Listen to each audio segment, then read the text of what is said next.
Nella giornata di lunedì 26 aprile, che sarebbe dovuta essere la giornata della ripartenza delle attività economiche, ma che in realtà è una falsa partenza o una ripartenza a metà, manifesteremo lungo le strade della città di Padova, rallentando il traffico veicolare.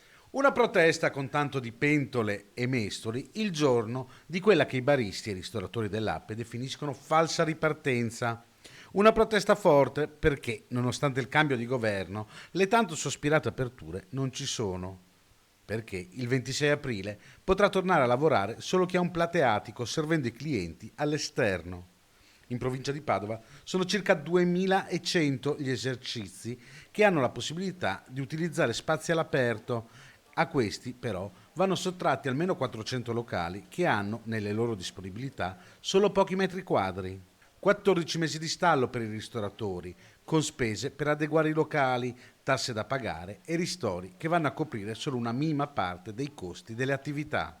I loro appelli sono rimasti inascoltati, dicono. Non resta altro che scendere in strada.